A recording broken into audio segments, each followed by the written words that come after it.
Welcome to Restoring Education in America with Priscilla Rahn. She's a master educator and author, leading the conversation to restore the American mind through wisdom, virtue, and truth.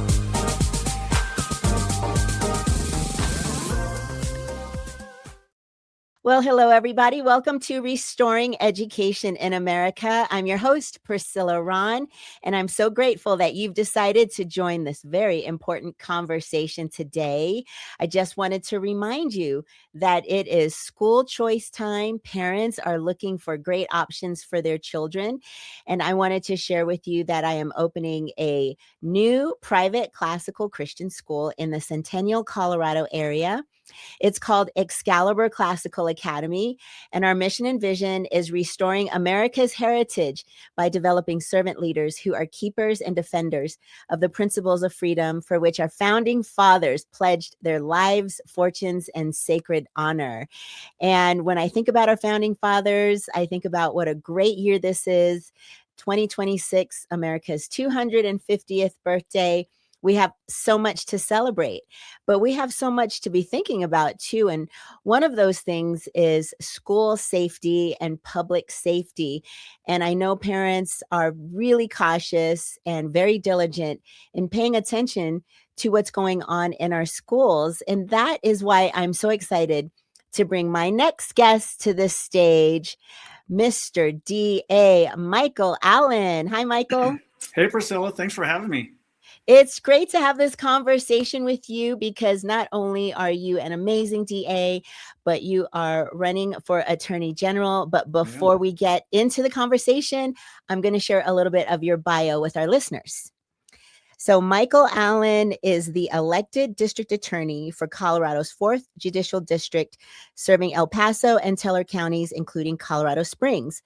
A U.S. Navy veteran who served as an aviation electronics technician, Allen began his legal career as a prosecutor and spent more than 2 decades in criminal justice. He joined the 4th Judicial District Attorney General's office in 2011 and was elected district attorney in 2020.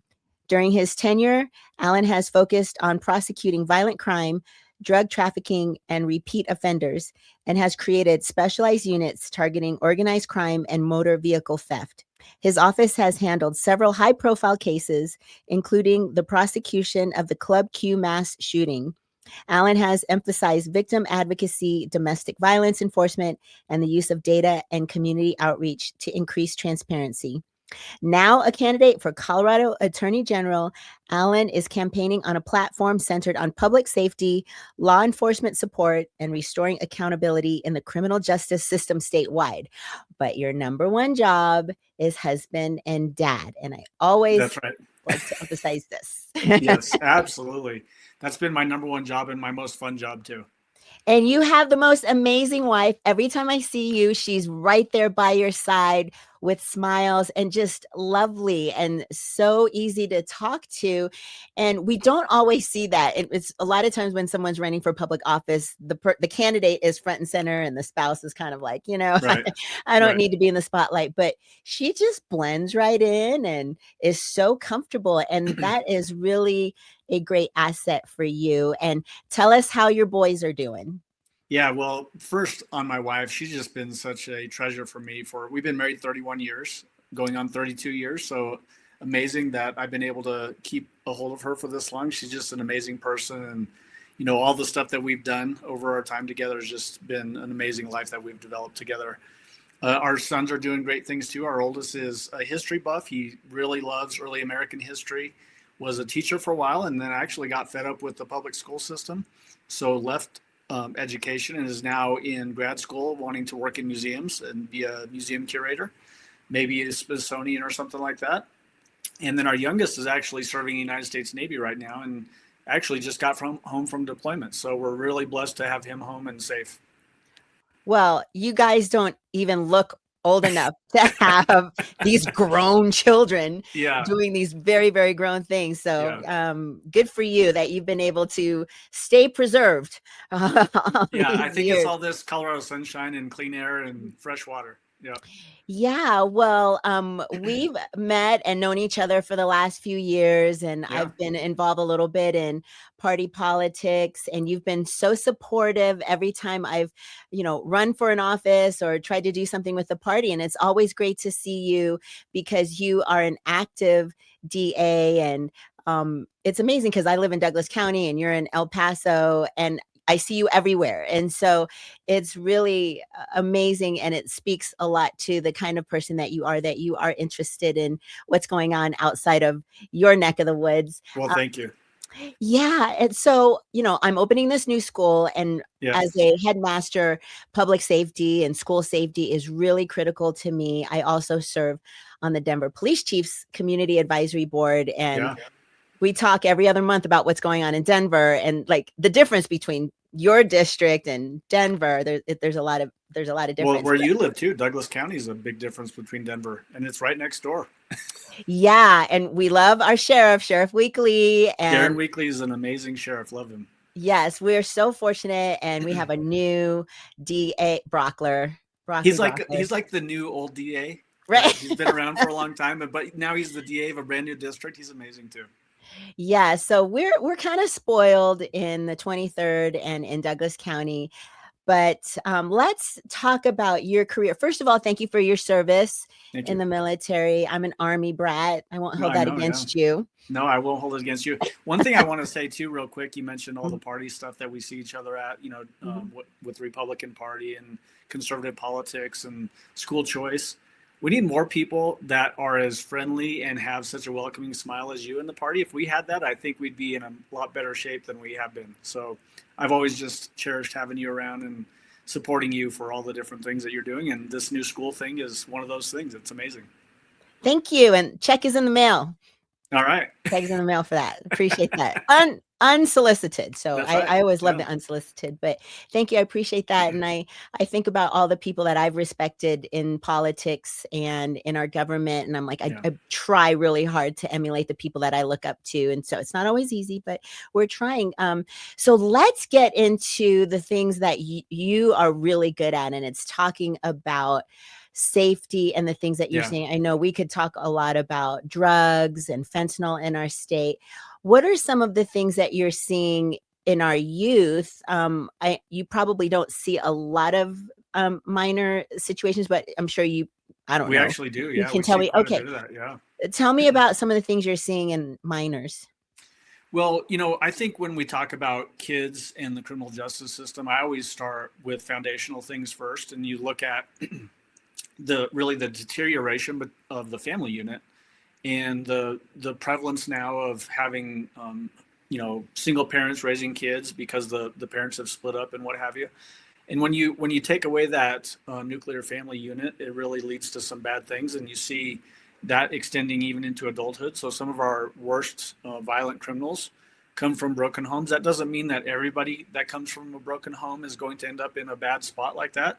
For instance, my parents divorced when I was very young and was raised by a single mother, and we didn't have a lot of economic prosperity when I was growing up. We were pretty poor actually, and so it doesn't necessarily mean you're going to be in a bad spot, but if you don't have strong parenting, it can definitely lead to bad things.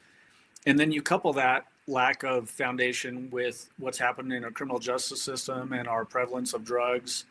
I always call that we have a very drug permissive culture in Colorado now, with marijuana being legalized and then all the other dangerous drugs that have been decriminalized over the years. It really is a bad recipe for things. And then on top of all that, you have a deterioration in the juvenile offender code too, that it's really harder to hold juveniles accountable. And accountability is such a big, important tool in correcting a wrong that you might have been involved with. So anytime that somebody breaks a rule, if you're held accountable and then you make amends, it is actually healing. And we've taken that away in the criminal justice system, the juvenile code specifically. So it's very hard to hold juveniles accountable these days. And that makes it really tough. So in Denver, we were talking about looking at how we can persuade the judges to do more, because I've learned a lot. Like, you can arrest people, but then Yes. the judges have to do more rather than, give them a slap on the wrist. Yeah. I know we're looking at what Las Vegas is doing, persuading the judges to do more, and some of the attorneys. As an attorney general, how beholden are you to the state laws, and what can you do outside of what the state laws say? Yeah, I think it's important when we talk about this avenue of discussion that one, we need to always remember too that the juvenile offender code is really designed to rehabilitate youth. You don't want to saddle a young person that made one bad mistake with something that's going to impact the rest of their lives. But you also need to hold them accountable too. So there's that balance. We've gone too far to the give them a chance on the spectrum, as opposed to being accountable. As far as the Attorney General goes, and frankly as DA goes, we're both roles are executive branch functions. So we don't get to write the laws, we don't get to sign them into effect, we don't get to then interpret the laws based on how we want to interpret them.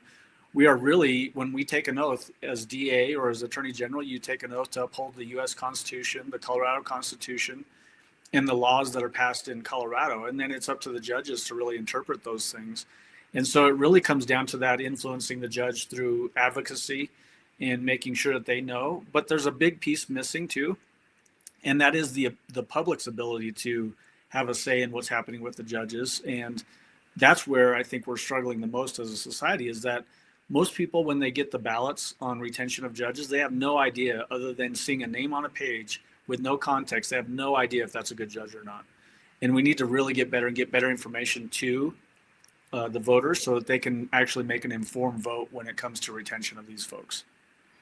So one of the conversations we've been having lately is around ICE. Fortunately, in Denver, Chief Thomas says, we don't have the same problems we're seeing in Minnesota, because when ICE comes into Denver, it's very targeted. They're going straight to the address, and there's not a lot of stuff in the news around ICE.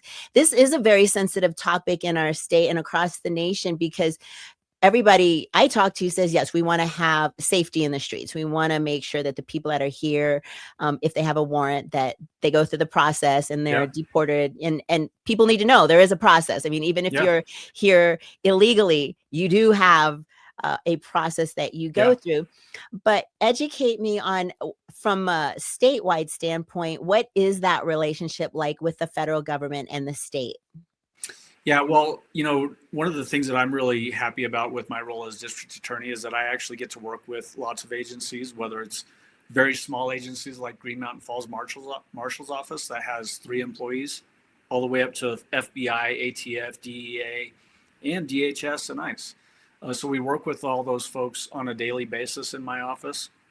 The thing that's really scary for me when you look at the statewide conversation is what's happening in Denver, because what happens in Denver really affects the rest of the state. It starts on the Front Range, but it seeps out and it goes everywhere else.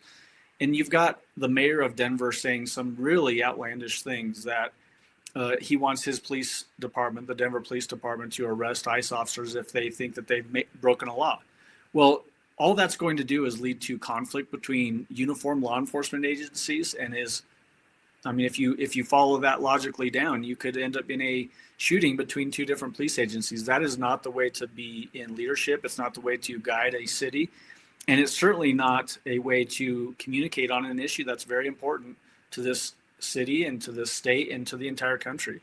We know that under the Biden administration, the southern border was wide open. Fentanyl was flooding across the border. Human trafficking cartel members were flooding across the border and doing all kinds of horrible things.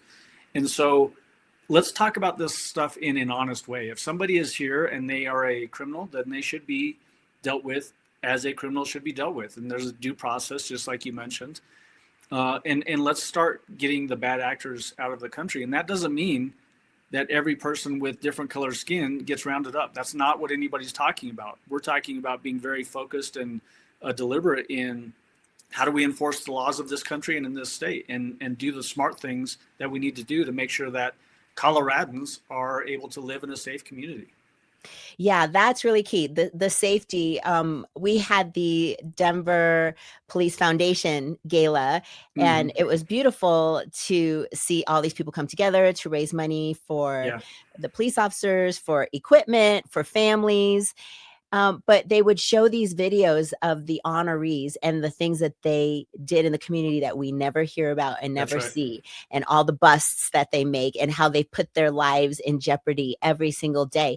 I think if people really knew how our law enforcement was keeping us safe, they would have a different attitude towards law enforcement, and not just the things we see on social media as clickbait that Yeah. gives a skewed rendition of what's going Yes. on. So you just came off of an amazing assembly. You are top line as the candidate. And what that means to Republicans is they'll get a ballot in That's right. June. And all the candidates are Republican. I have to educate people because they That's go, well, right. who's the Republican on the ballot? Everybody on your June That's right. ballot is going to be a Republican if you're a Republican, and you got the most votes, and so your name is going to be at the top. And how was that experience for you? How did it make you feel Yeah. coming out of there with that much support? Well, it's always fun, first of all, to just spend time with Republicans. I've been doing a lot of crisscrossing around the state, going to different Republican events, Lincoln Day dinners, assemblies in different counties. The Republican mindset and view towards this coming election, it's very hopeful. That's what I'm getting from a lot of people around the state, whether it's on the Western Slope, Eastern Plains, the Front Range, the mountain regions. Everybody is seeing that we have an actual opportunity to win back some statewide seats. And frankly, the Attorney General's office might be the most ripe for that, just considering who's on the other side of the ledger on the Democrat side. But then when you go to a state assembly, the energy in the room is always fantastic. There's it's kind of like the national convention that we watch on TV, where just so much moving parts and people going around and campaigning and meeting people, talking with folks, hearing the concerns that they might have. So it's always fun to do that. And then to come out of assembly with so much support was really fantastic. I mean, we got 65%, I think it was, something like that. Really, really fantastic. That means that our message is resonating with Republicans. And I'll tell you the other part that's really fun about this is that it's actually resonating with more than just Republicans. Everybody in the state cares about public safety. Everybody knows how bad we've been on public safety in this state for almost a decade now. And when you look at us being the second most violent state in the entire country per capita, people are ready for change. And that's what was reflected in State Assembly in Pueblo a week ago Saturday, and what's being reflected in every conversation I have. People are ready. And it's high time that we win a statewide race. Yeah, well, contrary to your Democrat opponent, you actually have experience and you didn't lie about testifying in front of the Supreme Court. I mean, well, we have a current attorney general who, is it true he doesn't have any experience litigating in a... That's right. Yeah, he's not been in trial or the trial courtroom either, really. Yeah, he's not a trial attorney. He's not a litigator. He's Phil is a nice guy. I know him fairly well because of my work as a DA. We work closely with the AG's office sometimes. He's very nice. I like him as a person. His politics are not likable, in my opinion. Mm-hmm. When he's doing the things that he's doing, he didn't stand up to the Biden administration on the open border. He hasn't done enough to protect our water rights in this state over the last decade, when we know that the upper basin states, Colorado and Wyoming, Utah, New Mexico, are not getting their fair share of the water that originates in the Rocky Mountains. And then it's being siphoned off to California, Arizona, and Nevada at a degree that's beyond what is in the requirements in the Colorado River Compact. So his politics aren't great, nice person, but we need some more common sense. We need somebody in the AG's office that's really going to stand up to other states and protect our natural resources here that are so valuable to Colorado. Well, and we also need someone who's going to show up for work. Yeah. Who is not going to leak passwords. Yes. Who's not going to accidentally send out voting postcards to illegal people. I mean, there's just so many things that I'm seeing on the other side that that concern me. And it makes me really hopeful, as you said, that we will get a common sense attorney general in office who is going to prioritize the citizens of Colorado and make sure that we protect our law enforcement. We support our law enforcement, make sure that they're trained, because we all support good training of law enforcement. We don't want to see anybody in a position where they have to defend themselves or take someone's life. Like, we don't want that. So, but I think it's really critical that we have someone in there who's going to be tough on crime and get us out of the top place for crime and in the United States. Like, that's not something that we want to be at the top for. That's so right. Go into some of your priorities as you are running for AG. Yeah, well, you just hit on a huge piece of the platform, that is public safety. When you look at, we're 13th or 10th worst in the nation on human trafficking. And you look at also stats that go along with human trafficking and what's happened with cartels coming across the border that I mentioned earlier. The average age that a female gets involved with human trafficking is between 13 and 14 years old. That's a child, right? And then we have Democrats in the state legislature that propose a bill this session that want to legalize prostitution in the state of Colorado. I don't know how that makes any sort of common sense to anybody. It seems like the wrong direction to go to when we're talking about public safety, especially when you couple in all the violent crime that goes with human trafficking, the drug addiction, the mental health issues that develop from human trafficking. All of those things are not good for society. And the Attorney General currently didn't say anything about that bill. Our Secretary of State, Jenna Griswold, who wants to be Attorney General, didn't say anything about that bill, so apparently is good with it, is what you have to take from that. If you're not willing to speak against it, then you must be willing to live with it. And then, the other parts of that too is that we need to really protect Colorado interests. It goes beyond just the criminal element. Crime affects victims of crime, obviously, but every single person in Colorado is a secondary victim of crime because rising crime causes everything else to go up in price. So it's no wonder that our auto insurance is some of the most expensive in the country. Our property insurance, same thing. Retail costs are higher than any other place in the country or at the top. And so Colorado has become very expensive at the same time that crime has shot through the roof. And it's not coincidental. Those are linked things. And so if we address the things that cause the cost of living to go up in Colorado, we can hopefully drive those things down. And it just, again, gets back to that common sense approach. And then the other things that people, obviously talk a lot about these days is election integrity. I'm the only DA's office in the state that has actually an election integrity unit. So I've got an investigator that actually looks at those after every single election. And then we look at the cases, we investigate them, and if there's evidence there, we actually prosecute them.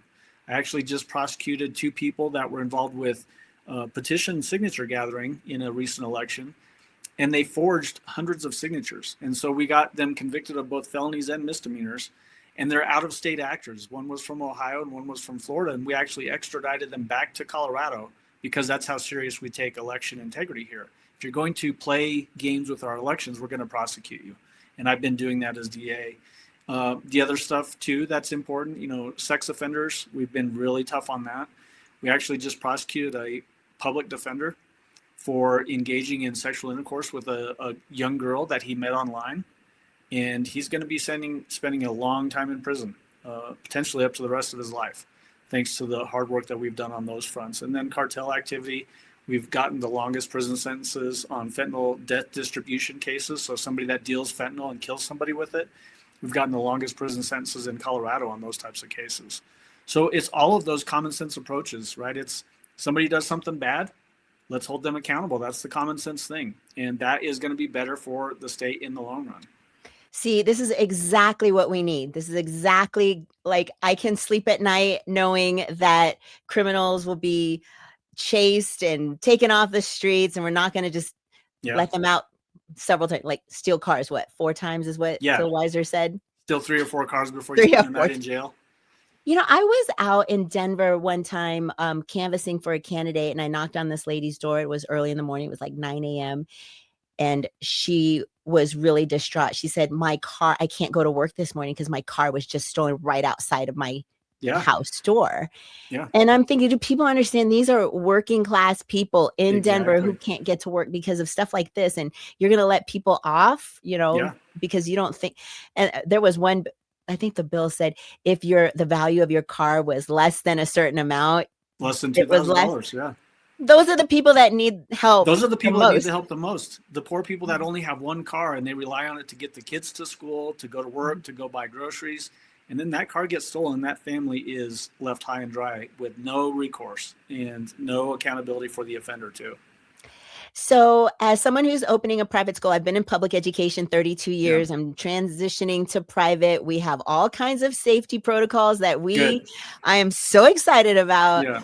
But what are you seeing that you can give me some advice on to think about some warning signs? Because we went to the Counterterrorism Education Learning Lab to learn about the signs of terrorism. It starts with language, right? How kids are learning how to use hate speech around religion, politics, these types of things.